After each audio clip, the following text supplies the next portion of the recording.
welcome back, folks. So, I just want to get that all the way up there. And basically, I couldn't really find a good screenshot, and this is an awesome shot, so I figured I'd get the video, pause it, and this would be the background there. But we are now as of tomorrow, we are now 15 days away from the release of Pokemon Shield and Sword. And you'll notice the video is like, my conundrum, my problem, not even my concern, my quarry, if you will, with Pokemon Shield and Sword. Now, I have my Switch Lite. I picked that up about a week ago. I'm very much looking forward to it. I have no games for the Switch right now, obviously, because I never had one up until this point. I'll probably get more games than just Pokemon Shield or Sword. I'm getting Shield myself. Well, that's the question, isn't it? The question is, A, which version do I get? But also, there's a second question. These are the two big questions for me, the Pokemon Shield and Sword. A is the first question. Which version do I get? For me, Shield so far has been looking like the better version in terms of just the stuff I would rather want. Like, in terms of, like, version exclusives right now, in terms of Pokemon, like Larvitar and the Tyranitar line, Goodra line are Shield exclusive, while Hydreigon and Kommo line are Sword exclusive. Then you have Farfetch line, which is also Shield exclusive, and the Ponytail line. Both have Galarian forms, both have, or at least evolutions. Just from the looks of them, like, I would rather have Tyranitar over Hydreigon, easier to get, easier to evolve. Same with Goodra. It's clear we have raining areas in this, so it's easy to get Goodra, honestly, and in this. And I'll be honest, the My Little Pony Alicorn Ponyta, I dig that. I think that's kind of cool. Then if you look at the version exclusives when it comes to the gym leaders, as of right now, we have Alistair and the Bea, I think it is, the fighting type for Sword and the ghost type for Shield. Again, I dig on Alistair more. I think it's just a cooler design. So, to me, that's an easy question to overall answer. Except, that leads into the second question to some degree. And this is the big one. Now, with the majority of the Pokemon series in the last couple of years, probably I want to say around X and Y, the majority of the Pokemon have been revealed. The majority of the information, I guess like big story points or stuff like that, is usually revealed up to this point. At the very minimum, we usually have the starter evolutions, some typings for the legendary, more than what we've seen clearly from Shield and Sword. Sun and Moon was the same way. Like, they were spoiling a lot of stuff with Sun and Moon. But they even had an interview with Masood, I believe it is, who even said, like, no, we're taking a different route this time around. We're taking a different course. We're not revealing a lot of stuff to you guys. Like, you're going to have to go in there and, like, find it. So, normally speaking, what I would like to do, or what I have been doing the last couple of years, is seeing the Pokedex, like, all right, this look cool, this kind of looks dumb, but okay, whatever, and then figuring out what I might want on my team. And then maybe trying to go out and find them. Or if I found something different, I'd go with that one instead. But generally, I would know what I would be encountering. This is the first time since, honestly, maybe like the first time like I played a legitimate Pokemon game, in terms of, not its first time. Like, the first game I ever played was Silver, the original one. But the first game that I had nothing to go off of at all was, Ruby and Sapphire. Ruby was mine.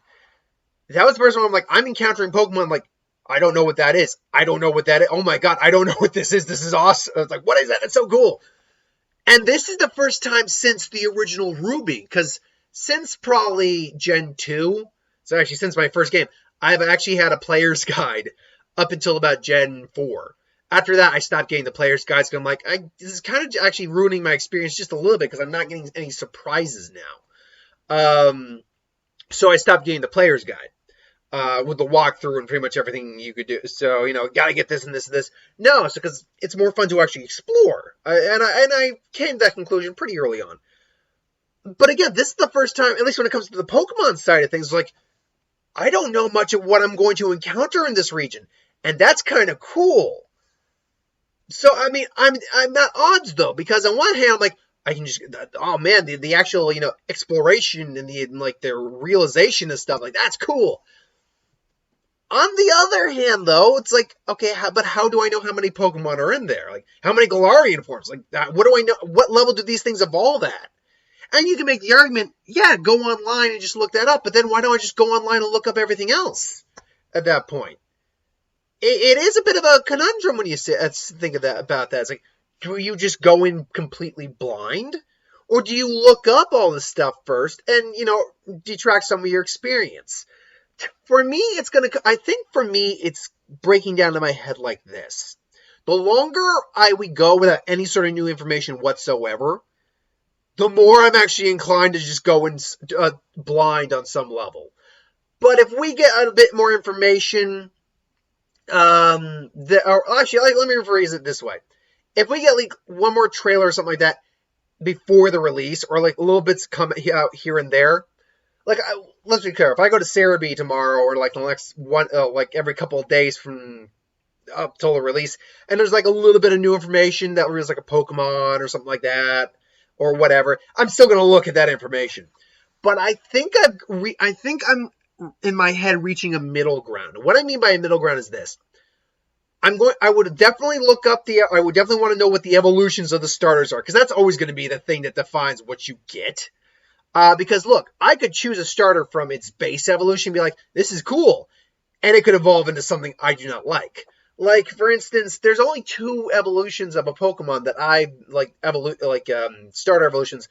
Technically there's 4. But only because I really actually never got around to a second or third playthrough of Sun and Moon. But there's only, in that sense, 4 evolutions that I've never actually used, or have kind of refused these just from an aesthetic appeal. Like, I don't like how they're designed.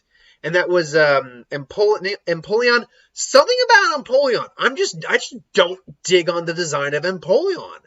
Like, I get it. It's like, it's steel. It's like a king, emperor, penguin. But I don't know. There's something about that design I just don't like. Emboar was a big one. Emboar it's a glass cannon. From what I understand, it's a beast in battle when it actually hits, but it's a glass cannon. Incineroar and Primarina. Now, I'll say this though. If I ever go back and play Sun and Moon again, reboot it, Moon, in my case, I will play with Primarina. I would have gone with Popplio as my second option, but, Rufflet to Decidueye, that was, I'm like, oh yeah, this thing's awesome. Because Primarina, the only problem with Primarina for me, honestly, was the fact that it's a very female design, but you get male and female designs within, or male and females within that species. So the males look that way too. And I don't mind the fact that like a male can look like a female. That doesn't bother me at all in terms of a gender of a species of Pokemon.